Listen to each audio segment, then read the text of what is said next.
मुसलमान राजाओं ने धीरे धीरे ब्राह्मणों पे और उनकी भाषा संस्कृत पे और उनके ग्रंथों पे प्रहार शुरू। आज भी वही हो रहा है। उन्होंने ब्राह्मणों को अपने तिलक लगाना मुसलमान पीरियड में बैंड था। आप संस्कृत पढ़ा नहीं सकते थे, आप संस्कृत का ग्रंथ कहीं रख नहीं सकते थे। और उस समय में जब यूनिवर्सिटियां, नालंदा की लाइब्रेरी 6 महीने जलती रही, यूनिवर्सिटियां बंद हो गई, तो ब्राह्मणों ने एक्सट्रीम पॉवर्टी में, ब्राह्मणों ने दरिद्रता में एक एक दो एक किसी धारा के ग्रंथों को यहाँ संजो के रखा दिमाग में। क्योंकि किताब तो दिखती है, किताब तो वो जला देते थे। आज भी आप अगर मिडिल ईस्ट में जाते हो, आप भगवत गीता की कॉपी ले जा नहीं सकते, वो आपके सामने फाड़ दी जाएगी, श्रेड कर दी जाएगी। वो यहाँ होता था।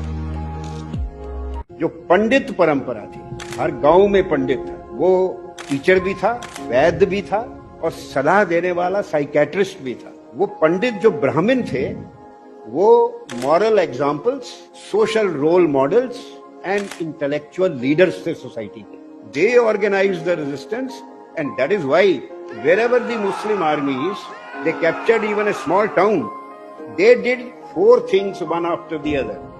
They destroyed the temple, built the mosque, because the Brahmins used to live around the temple. They slaughtered the Brahmins wholesale because they knew that they are the ones who organized the resistance. They killed all male children 5 years and above, and they carried away, number 4, all the young girls. This they did everywhere. In North India, you don't have a single big temple left. पंडित जो थे, वो एक पांडुलिपि को सोने से ज्यादा कीमती समझते थे। सोना दे देते थे, कोई छीनने आता था, पर पांडुलिपि नहीं दिखाते थे, पांडुलिपि नहीं देते थे।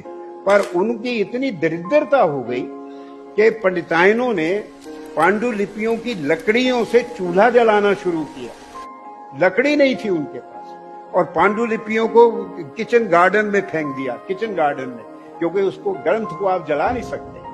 और उनके बच्चे, उन्होंने देखा कि जो लड़का, जो बच्चा अंग्रेजी शिक्षा लेता है, वो तो आगे बढ़ जाता है। और ये मेरे पिताजी पांडुलिपियां संभाल के खाने के भी मोहताज हैं।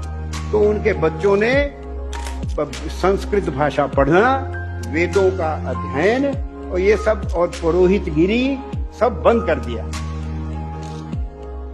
जब से ब्राह्मणों ने अपना धर्म छोड़ दिया, हिंदू धर्म का ह्रास हो गया। क्या धर्म छोड़ दिया?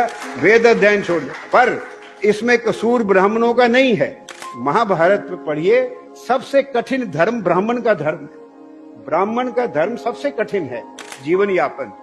वो कृषि नहीं कर सकता, बिजनेस नहीं कर सकता, वो कोई सेवा वाले पैसा लेके सेवा नहीं कर सकता। उसका काम था ज्ञान अर्जन, ज्ञान का बांचना और मंदिर की सेवा और कर्मकांड। 16 संस्कार होते हैं हमारे जीवन में, जन्म से लेके क्रियाकर्म तक हर एक में ब्राह्मण की जरूरत होती है। हम लोग टूरिस्ट गाइड को 51 रुपए दे देंगे झूठ बोलने के लिए, गलत बातें बताएगा। पंडित अगर कहेगा जी मैं मंदिर दिखाऊं, अरे नहीं ये चोर होते। हिंदू कौम पैसे की पीर हो गई है और पैसे के लिए कुछ भी करने को तैयार है, और इसीलिए हमने अपना धर्म ही छोड़ दिया। गौ, ब्राह्मण, तिलक, जनेऊ की रक्षा कौन करता है? कोई करता है? कौन क्षत्रिय करता है आजकल? हम अपने आप को भूले बैठे हैं, हम कुछ जानते नहीं। बड़ा खुश हैं हम, पैसा है, पैसा मिल रहा है। मैकॉले ने चिट्ठी लिखी अपने फादर को 36 में कि हमारे स्कूल बहुत अच्छा काम कर रहे हैं। जो भी हिंदू स्कूल में पढ़ता है, उसके लिए अपने धर्म का सम्मान रहता ही नहीं, वो अपने धर्म को भूल जाता है। ये धर्म परिवर्तन से ज्यादा अच्छा है। आज भी हो रहा है। हमारे बच्चे स्कूलों, मिशन स्कूल जाके ये तो एकदम सीख जाते हैं। ये